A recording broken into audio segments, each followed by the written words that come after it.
Okay, AS2 पहले open कर लो। अच्छा मुझे बताइए, मैं जेन्युइन पूछ रहा हूं, आपको कितने ऐसे स्टूडेंट्स हैं जो जिनके पास मेरा ये पहले कभी चार्ट बुक नहीं था, ऐसा कोई चार्ट बुक वगैरह नहीं था मेरा? कुछ तो होंगे यहाँ पर स्टूडेंट्स। आपको ये बुक कैसा लग रहा है? आपको समझ आ रहा है आपको ये? हाँ लग रहा है इसका समरी आपको काम आएगा एग्जाम में? All right.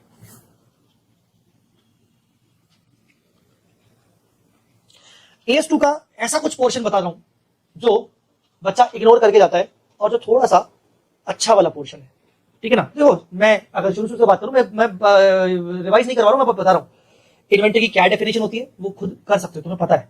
नॉन एप्लीकेबिलिटी, ये AS2 कहां एप्लीकेबल नहीं है, भाड़ में जाए, छोड़ो। Measurement of inventory, lower of NRV और कॉस्ट, सबको पता है, बोलो ना। कॉस्ट और एनआरवी विच सबको पता है ना? हाँ ठीक है। कॉस्ट में क्या क्या आता है? Purchase price, conversion cost, other cost. देखो लिंकिंग। AS16 की कॉस्ट में क्या आता है? मुझसे बात कर लो। AS16 की कॉस्ट में कितना आता है?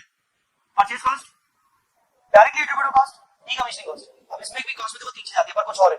क्या है? Purchase cost, conversion cost, other cost. Conversion मतलब रॉ मटेरियल को फिनिश गुड्स में कन्वर्ट करना। अदर मतलब इन्वेंट्री को सेल कंडीशन पे लाने तक का खर्चा। वहां क्या था? Directly attributable, property plant and equipment को उस कंडीशन पे लाने तक का खर्चा। यहां पर वो अदर कॉस्ट है। समझे कि नहीं? तो कॉस्ट के तीन पार्ट वही वाले। बोल बेटा, क्लियर हुआ यहां तक? कन्वर्जन कॉस्ट में ओवरहेड्स भी आएंगे, प्रोडक्शन ओवरहेड्स, बाकी ओवरहेड्स नहीं, जनरल ओवरहेड्स नहीं, सेलिंग डिस्ट्रीब्यूशन ओवरहेड्स नहीं, सिर्फ प्रोडक्शन ओवरहेड्स आएंगे। प्रोडक्शन ओवरहेड्स दो टाइप के, फिक्स्ड ओवरहेड्स और अरे कॉस्टिंग पढ़े हो कि नहीं? कॉस्टिंग पढ़े हो कि नहीं? ओवरहेड का चैप्टर था कि नहीं? ओवरहेड के चैप्टर में रिकवरी रेट वाला सिस्टम था कि नहीं? क्या बोलते हैं तुम्हारा, क्या बोलते हो तुम उसको? ओवरहेड रिकवरी रेट आता है ना एक, आता है कि नहीं आता है? तो फिक्स्ड ओवरहेड तुम्हें ओवरहेड रिकवरी रेट के बेसिस पे इन्वेंटरी की कॉस्ट में ऐड करना है, ओवरहेड रिकवरी रेट के बेसिस पे। समझे कि नहीं? ये बात में कोई टेंशन नहीं है। टेंशन कहां है? टेंशन है जब वो कहता है ना कि इन्वेंटरी को कॉस्ट और एनआरवी पे मेजर करो, विचएवर इज लोअर। तो मैंने तुम्हें अभी कॉस्ट पढ़ाया, परचेज, कन्वर्जन, अदर। एनआरवी क्या होता है? कोई मुझे बताएगा एनआरवी क्या होता है? Estimated realisable value minus estimated selling expenses, तो बन जाएगा एस्टिमेटेड एनआरवी। बोलो ना बेटा, एनआरवी आपको हमेशा एस्टिमेट करनी पड़ती है। क्या करनी पड़ती है? ये भी ठीक है, सब कोई बात नहीं, पता है हमें। हाँ ठीक है, कैसे एस्टिमेट करनी पड़ती है? एनआरवी एस्टिमेट कैसे करनी पड़ती है, ये इंपॉर्टेंट बात है, सुनना ध्यान से। फिनिश गुड्स की एनआरवी, WIP की एनआरवी, रॉ मटेरियल की एनआरवी, कैसे एस्टिमेट करेंगे? सबसे पहले फिनिश गुड्स की एनआरवी। फिनिश गुड्स की एनआरवी मैं ये कॉस्ट और एनआरवी किसका कर रहा हूं? इन्वेंट्री। इन्वेंट्री मतलब क्लोजिंग स्टॉक। बोलना बेटे, क्लोजिंग स्टॉक मतलब 31 मार्च। सुनना ध्यान से, रियल लाइफ में क्या होता है? रियल लाइफ में 31 मार्च में जितना तेरे पास इन्वेंट्री रखा था, मान लो तेरे पास 30,000 यूनिट्स रखे थे गुड्स के, इन्वेंट्री रखा था, ये तेरे को 31 मार्च को नहीं पता चलेगा। तू ऑडिटर है, तू एक कंसल्टेंट है उस कंपनी का, तो तेरे को फाइनेंशियल स्टेटमेंट्स आए 15 मई के पास और तेरे को बोला गया कि इन्वेंट्री का वैल्यूएशन करके दो। तू बोलेगा सालों, इन्वेंट्री का वैल्यूएशन तो मुझसे करवा रहा 15 मई को, जबकि इन्वेंट्री किस दिन की है? 31 मार्च की। इन्वेंट्री का वैल्यूएशन तो मुझे आज बोल रहे हो करने को। हाँ बोल रहे हैं, ठीक है। ये बताओ 31 मार्च को जाके तुमने अपने एम्प्लॉय से फिजिकल वेरिफिकेशन करवा लिया था? हाँ करवा लिया था। ये लीजिए रिपोर्ट, मुझे रिपोर्ट मिली कि हाँ तुम्हारे पास कितने यूनिट्स है? 30,000। तुम कहां बैठे हो? तुम कहां बैठे हो? 15 मई। और तुम्हें वैल्यूएशन किस दिन का करना है?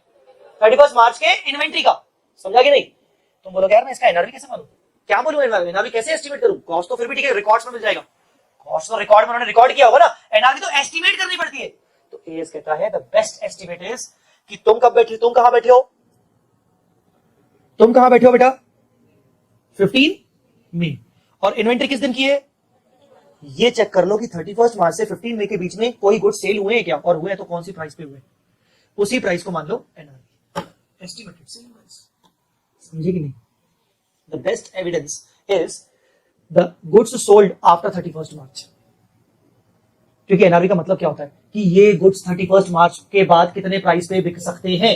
अरे बिक गए ना, तू तो 15 को खड़ा है ना, मिल गया ना तेरे को एविडेंस। समझा कि नहीं? अब मैं जानता हूं तुम क्या बोलोगे, सर का सेल हुई नहीं तो फिर क्या करेंगे? फिर तुम पिछली वाली सेल का एस्टिमेट लो। समझा कि नहीं? पर आमतौर पर सेल कुछ ना कुछ तो हुआ होगा यार, 1.5 महीने का टाइम है, ठीक है ना? तो यहां से तुम्हें सेलिंग प्राइस मिलता है और तुम उसको एस्टिमेट करते हो एनआरवी के रूप में। यहां तक बात क्लियर हुई कि नहीं? सर ये वाली बात तो आपने हमें समझाई फिनिश गुड्स वाली, क्या वाली? Sir what about WIP? WIP थोड़ी बेचते हैं सर। आपने जो बोला कि सेलिंग प्राइस क्या होगी, वो तो सर फिनिश गुड्स होगी। डब्ल्यूआईपी हमारा बेचने का काम थोड़ी होता है। डब्ल्यूआईपी का एनआरवी कैसे लेंगे? सो डब्ल्यूआईपी का एनआरवी कैसे लेंगे? तो एएस कहता है डब्ल्यूआईपी के एनआरवी के लिए फिनिश गुड्स का एनआरवी ले लो और माइनस करो फर्दर कॉस्ट टू कंप्लीट। कुछ समझ आ रहा है मैं क्या बोल रहा हूं? अरे वो डब्ल्यूआईपी है ना, डब्ल्यूआईपी का मतलब क्या हुआ? अभी गुड्स बने नहीं है, मतलब बनेंगे, अभी आधे बने तो खर्चा भी आधा हुआ है, और खर्चा आधा हुआ है तो अभी फ्यूचर में और खर्चा होगा। ये एनआरवी मैंने किसकी ली है? कंप्लीटेड गुड्स की। तो कंप्लीटेड गुड्स की एनआरवी में से क्या माइनस कर रहा हूं? जितना खर्चा अभी तक मैंने किया ही नहीं है। मिल गई एनआरवी डब्ल्यूआईपी की। समझे कि नहीं?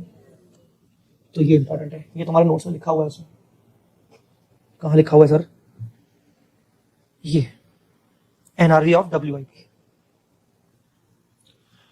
क्लियर हुआ कि नहीं? अब आते हैं तीसरी चीज पे। तीसरी कौन सी चीज? रॉ मटेरियल की एनआरवी। सर रॉ मटेरियल की एनआरवी कैसे निकलेगी? अब रॉ मटेरियल की एनआरवी की बात करते हैं। NRV of raw material. तुम एक बात अभी तक शायद नहीं समझ पाए हो। मैं सर फिनिश गुड्स को ही बेचता हूं, मैं रॉ मटेरियल को थोड़ी बेच रहा हूं, मैं डब्ल्यूआईपी को थोड़ी बेच रहा हूं। तो फिनिश गुड्स की मेरे पास रेडीमेड एनआरवी थी, तो मेरे पास डब्ल्यूआईपी और रॉ मटेरियल की रेडीमेड एनआरवी नहीं मिल सकती, क्योंकि मैं डील नहीं करता हूं। मुझे क्या पता कि मैं तो बेचूंगा ही नहीं, तो मैं एस्टिमेट कैसे करूंगा? तो रॉ मटेरियल का फंडा क्या है?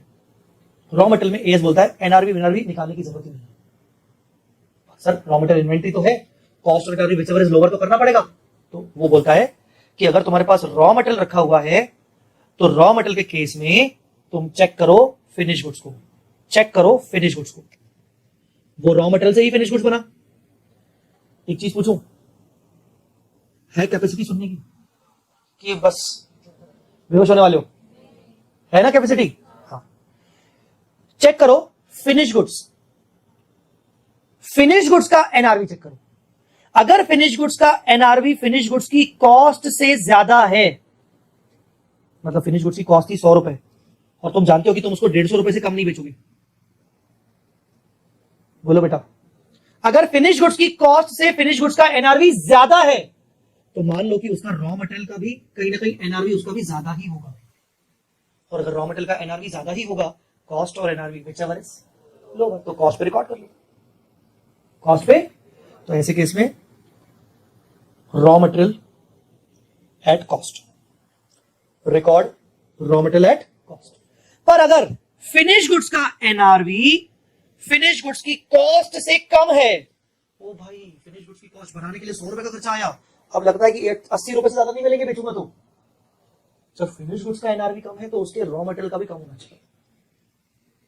अब मैं रॉ मटेरियल को कॉस्ट पे रिकॉर्ड, अब क्या करूं? अब मैं बोलूंगा रॉ मटेरियल को मैं रिप्लेसमेंट कॉस्ट पे रिकॉर्ड करूंगा। किस कॉस्ट पे? सर क्यों रिप्लेसमेंट कॉस्ट क्यों? क्योंकि मेरा फिनिश गुड्स किसी काम का नहीं है, उसका एनआरवी कम है, मतलब मार्केट में मेरे गुड्स की वैल्यू है नहीं। इमेजिन करो तुम्हारे मार्केट में तुम्हारे गुड्स की वैल्यू ही नहीं है, तो तुम फर्दर प्रोडक्शन करोगे क्या? नहीं। तो तुम अगर फर्दर प्रोडक्शन नहीं करोगे तो तुम अपने रॉ मटेरियल को क्या बोलोगे? वेंडर के पास जाके, भाई तू रिप्लेस कर इसको, वापस ले। तो रिप्लेस करने पर जो भी तुम्हें मिले वो तुम्हारा रियलाइजेशन। समझ में आया कि नहीं? तो इसीलिए कहा गया है कि रॉ मटेरियल का अगर वैल्यूएशन करना है तो आपको फिनिश गुड्स का चेक करना पड़ेगा। फिनिश गुड्स को चेक करो और ये देखो कि फिनिश गुड्स का कॉस्ट कम है, एनआरवी ज्यादा है, बहुत अच्छी बात है। इसका मतलब रॉ मटेरियल का भी एनआरवी ज्यादा ही होगा, ज्यादा ही होगा तो रॉ मटेरियल को कॉस्ट में रिकॉर्ड कर लो, क्योंकि एनआरवी और कॉस्ट में लोअर होता है।